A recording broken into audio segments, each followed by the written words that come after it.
ครงการ BRT นครหลวงเวียงจันทน์ Vientiane Sustainable Urban Transport Project ตามข้อมูลปัจจุบันโครงการรถเมล์ด่วน BRT นครหลวงเวียงจันทน์ความคืบหน้าและความพร้อมสู่การเปิดบริการในปี 2026 ความคืบหน้าของโครงการและเป้าหมายการสำเร็จโครงการขนส่งแบบยืมยงในตัวเมืองนครหลวงเวียงจันทน์หรือ BRT เป็นโครงการใหญ่ที่มีมูลค่ารวม $99.7 ล้านสหรัฐเพื่อแก้ไขปัญหาการสัญจรแออัดอุบัติเหตุและส่งเสริมการขนส่งที่เป็นมิตรกับสิ่งแวดล้อมอิงตามรายงานล่าสุดของหน่วยงานที่เกี่ยวข้องโครงการได้มีความคืบหน้าอย่างต่อเนื่องถึงแม้จะมีความซักซ่าจากแผนเดิมเป้าหมายใหม่เพื่อการเปิดบริการในปี 2026 สำเร็จการก่อสร้างโครงการทั้งหมดระยะที่ 1 คาดว่าจะสำเร็จ 100% ในท้ายปี 2025 เปิดบริการอย่างเป็นทางการมีแผนที่จะเปิดบริการในต้นปี 2026 การขยายระยะที่ 2 จะสืบต่อก่อสร้างแล้วเส้นทาง BRT ภาคขยายไปสนามบินสากลวัดไต้และสถานีรถไฟลาวจีนให้สำเร็จในท้ายปี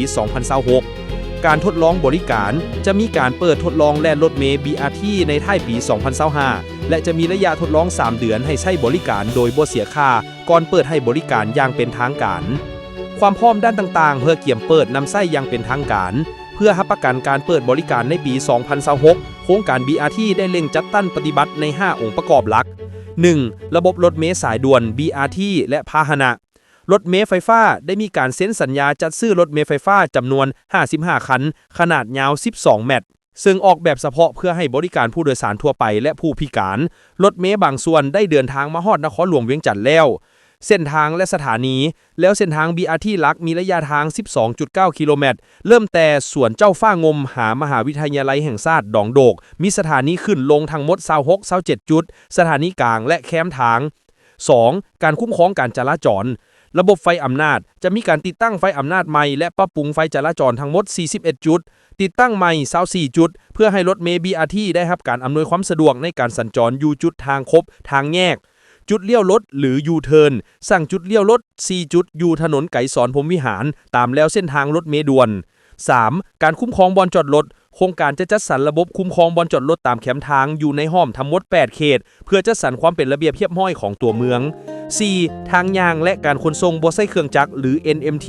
มีการปรับปรุงทางยางและทัศนียภาพตามแผนพัฒนาโครงการเพื่อส่งเสริมการขนส่งที่บ่ใช้เครื่องจักรและความสะดวกสบายให้แก่คนยาง